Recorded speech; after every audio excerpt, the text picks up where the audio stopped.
The first thing I saw when I got back was a light on in my old kitchen.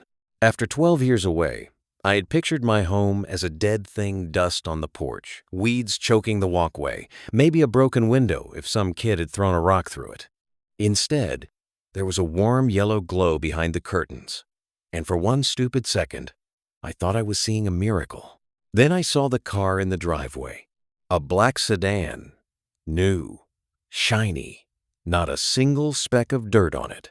My hands tightened around the duffel bag I carried out of the county van. The driver had dropped me at the end of Maple Street without a word, like I was a package nobody wanted to sign for. I stood there for a moment in the cold air, just staring at my house, trying to understand why there was a car in my driveway and why the porch light was on when I had not paid the electric bill in years. I took one step forward, then another. The front door opened before I reached the steps. A little girl, maybe 9, maybe 10, peeked out first, holding a bowl of popcorn in both hands. She looked at me like she knew exactly who I was. "Are you Mr. Cole?" she asked. My throat locked up. Nobody had called me Mr. Cole in 12 years. Not my cellmates, not the guards, not the people who wrote me off. Just then, a woman stepped into the doorway behind the girl. And when she saw me, her face went pale. She was about 35, with tired eyes and a hard, careful expression that reminded me of somebody who had spent too many years waiting for bad news. "Mr. Cole Mercer?" she asked. I nodded once. She swallowed. "My name is Hannah Bennett. This house belongs to my father." My stomach dropped, because I knew that name. Hannah Bennett was the daughter of the man I had betrayed. My friend. My best friend. The man who lost everything because I lied. And before I could speak, she held up a worn manila envelope with my name written across the front in handwriting I had not seen in 12 years. "My father left this for you," she said. "And he told me to give you the keys only after you came home."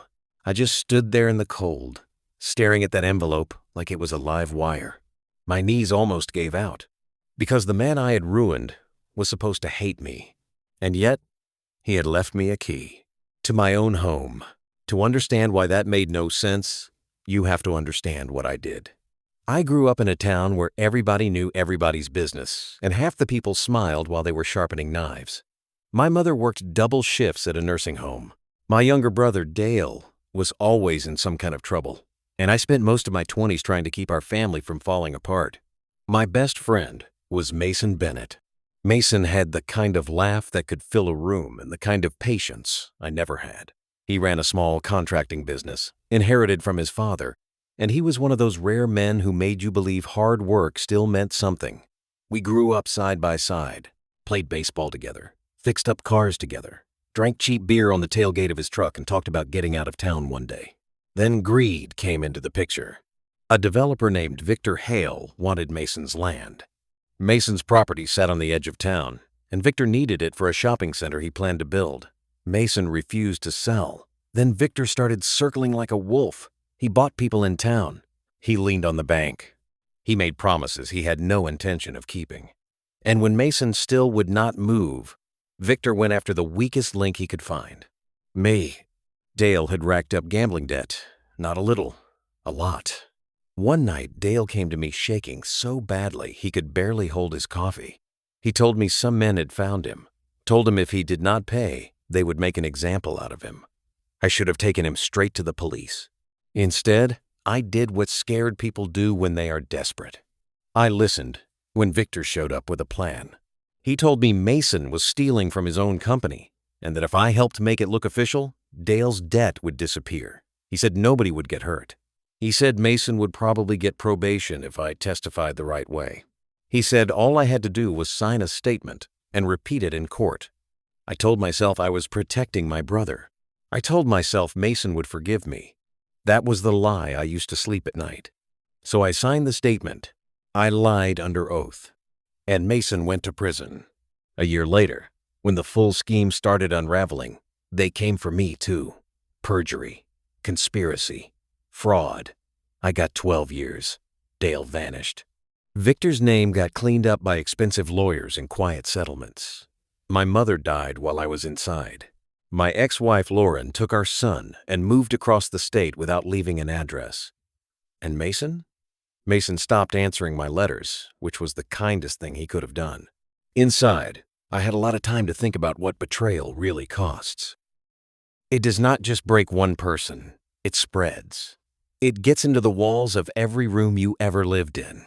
So there I was, standing in front of the house I used to share with my mother, my past waiting in the doorway in the form of Mason's daughter. Hannah watched me carefully as I climbed the steps. "I didn't know you'd be the one coming back," she said. "I didn't know I'd have a house to come back to." She gave a short, humorless laugh. "My father didn't leave it to me. He left it to you." The words hit me so hard I actually stepped back. "What?" She handed me the envelope. "Open it." Inside was a letter, 2 pages long, written in Mason's hand. "Cole, if you are reading this, then you made it home. I told Hannah to give you this house because I know you have nowhere else to go, and because I need you to see something before you decide whether you deserve to live another day. You probably think I hate you. I did. For a long time. I did. But hate is a heavy thing, and I got tired of carrying it. I learned the truth, Cole. Not all of it at first, but enough. I know who pushed you. I know why you lied. I know what Victor Hale did. I know about Dale. And I know that while you were weak, you were also used. That does not erase what you did. It only means the people who truly ruined both our lives are still walking free. Inside the drawer in the den, under the old Bible, there is a key. It opens the safety deposit box at First National. Hannah knows the rest. There is one condition. You will not walk away this time. You will tell the truth, all of it, even the parts that make you look ugly. You will help her. You will help me finish this. If you do that, this house is yours. If you do not, leave the key on the table and never come back. Mason. By the time I finished reading, my hands were trembling. Hannah was watching my face like she was waiting for me to break. "Your father knew?" I asked. "He knew enough," she said softly. "He knew somebody set him up. He just didn't know how deep it went until after he got sick." I looked at the little girl behind her, then back at Hannah. "Who's that?" Hannah put a hand on the girl's shoulder. "This is Ellie, your granddaughter." My mouth went dry. I stared at the child. She had my eyes. I had spent 12 years thinking I had lost my home, my friend, my marriage, my son, and any chance at being a good man again. I had never once imagined that while I was counting days behind concrete walls, a life I did not know existed had grown up just one room away from my own mess. Hannah's expression hardened a little. "My father didn't tell you because he wanted to protect her from all of it. But he left that letter for a reason. Are you going to help us, or are you going to run again?" I should have said yes right then. But shame makes cowards out of people in strange ways. So I asked, "What happened to Mason?" Her face fell. "He died 6 months ago." The air left my chest. "I'm sorry," I whispered. She nodded once. "He spent the last years trying to prove what happened. He started too late. Cancer got him before the trial ever could." My knees felt weak again. I sat down hard on the porch steps, and for the first time since I got out, I cried like a man who had finally run out of excuses. The next morning, Hannah took me to First National. The safety deposit box held more than a key. There were bank records, photographs, a thumb drive, and a stack of documents tied with Mason's old blue rubber band. The records showed money moving from Victor Hale's shell companies into accounts linked to Dale. The photographs showed Victor meeting with my brother in parking lots and back rooms. The thumb drive held audio from a recorder Mason had hidden in his office years ago. And there, in Victor's own voice, was the truth. He had used Dale's debt to pull me in. He had told me exactly what to say. He had promised Mason's land would be condemned if Mason fought back. He had even admitted, laughing, that people believed whatever story came from a broken family man with the right fear in him. I listened to that recording twice, then a third time, because some part of me still wanted to believe I had only been stupid, not cruel. But stupidity does not sign lies that destroy another man's life. Cruelty does. That night, I sat at Mason's kitchen table with Hannah and Ellie asleep upstairs. and I told her everything. Every ugly detail. My brother's debt, Victor's threats, my fear, my silence, the way I had watched Mason get handcuffed and taken away while I stood there pretending I was protecting someone. Hannah listened without interrupting once. When I finished, she said, "My father would have forgiven the fear. He hated the lie. I know." "No," she said, her voice tightening. "You don't, because if you knew, you wouldn't have waited 12 years to come clean." She was right. The next week, we took everything to the county prosecutor. Then we went to a reporter from a regional paper who still cared about old cases when the money trail was ugly enough. The story broke fast. Victor Hale's company got frozen. My brother Dale, who had been hiding under a different name in another state, got dragged back into the light when investigators found his bank records. And when they matched the recordings with the false testimony from years ago, the whole thing collapsed. Victor tried to deny it. He hired lawyers. He called the evidence fabricated, then called me an unstable ex, con looking for attention, which would have almost worked if the audio had not been crystal clear. Dale came back to town 3 days after the article hit. He showed up at my house like a ghost in an expensive jacket, his face older and meaner than I remembered. He looked at me on the porch and said, "You should have stayed locked up." I laughed, but it came out broken. "That's funny. I was thinking the same thing about you." His jaw tightened. "You think you're innocent now?" "No," I said. "That's the problem. I know exactly what I am." He took a step closer. "Victor says this can still go away." "Victor is about to go away," I told him. For a second, I thought he might swing at me. Instead, his eyes shifted past my shoulder. And when I turned, I saw Hannah standing in the doorway with her phone in her hand. "I've already called the sheriff," she said. Dale's face changed then. That's the thing about cowards. They always think they are the smart ones until the door starts closing. He tried to leave, didn't get far. Victor got arrested 2 days later. Dale struck a deal and rolled over on him so fast it made me sick. I hated him for it, but not enough to lie for him again. At the hearing, I stood up in a room full of people who had once believed my silence and my lies and said everything out loud. I told them what I had done, what Victor had done, what Dale had done, and what Mason had tried to uncover before time ran out. I expected to feel small after that. Instead, I felt clean for the first time in my adult life.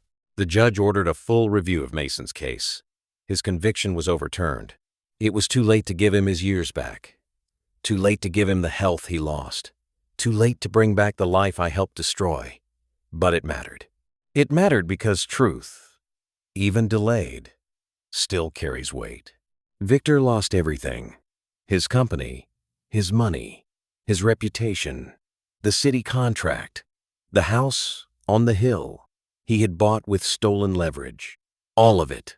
Dale lost his freedom, which was the first honest consequence he had ever paid in his life. And me? I lost the right to call myself a victim. But I gained something else. I gained the chance to be useful. Hannah did not ask me to stay forever. She did not forgive me quickly, and she did not pretend the past was harmless. But she let me help her clear out Mason's office. She let me fix the cracked boards on the porch. She let me sit at the kitchen table while Ellie did her homework and asked me questions kids ask when they are trying to decide whether a person is safe. "Did you know my grandpa was brave?" she asked one afternoon. I looked at the little girl coloring with a purple marker at the table, where her grandfather used to sign contracts and drink coffee. "Yes," I said. "He was braver than most people ever get the chance to be." "Were you brave?" That one hurt. I smiled a little and shook my head. "No, but I'm trying to be better now." She nodded like that made sense. A month later, Hannah opened the last envelope her father had left. Inside was a handwritten note and a deed. Mason had left the house to me, like he promised, but the land went into a trust for Ellie's future, college, medical care, whatever she needed. He had also written that if I wanted to keep the house, I had to do one more thing. I had to move forward without hiding. So I did. I sold my old truck, paid off the debt I still owed from prison fees, and started a small repair business out of the garage behind Mason's house. Hannah handled the paperwork. I handled the tools. Ellie called it Grandpa's old place, even though she had only met him at the end. Then, one evening, after the sun had gone down and the porch light was glowing over the steps, Hannah came outside with a cup of coffee and stood beside me in silence for a long time. Finally, she said, "He was right about you." I glanced at her. "Who?" "My father." I did not say anything.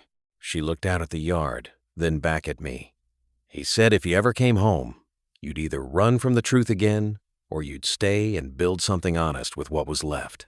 I stared at the dark yard, at the quiet house, at the little girl asleep inside, and I thought about all the years I had wasted trying to outrun what I had done. "Did he really think I could do that?" I asked. Hannah gave me a tired, sad smile. "No, he hoped you would. That was the closest thing to forgiveness I deserved. Not a speech, not a miracle, not a sudden clean slate, just a chance. And I took it." A year later, I stood in the courthouse one final time, not as the man in chains, but as a witness in the restitution case that finally stripped Victor Hale of every last dollar he had stolen. The judge read the ruling. The room stayed silent. Hannah squeezed my arm once, then let go. Outside, the air was cold and sharp, the kind that makes you feel awake. Ellie ran down the courthouse steps and grabbed my hand. "Come on, Grandpa Cole," she said. "We promised Mom we'd get ice cream." I looked at Hannah, and she rolled her eyes in that way she had when she was trying not to smile. I laughed then. Really laughed. Because for the first time in 12 years, nobody was taking something from me. No one was lying for me. No one was using me. No one was pretending the past had never happened. It had happened. It had ruined lives. It had cost a good man his future, and nearly cost me my soul. But truth had finally caught up. And when I walked back to Mason's house that night, with my granddaughter chattering beside me and Hannah carrying the groceries, I realized the surprise waiting at home had never been the house at all. It had been the mercy I never expected. The man I betrayed had left me a key instead of a curse. And that, more than any prison gate or courtroom verdict, was the thing that broke me open, punished me, and saved me all at once.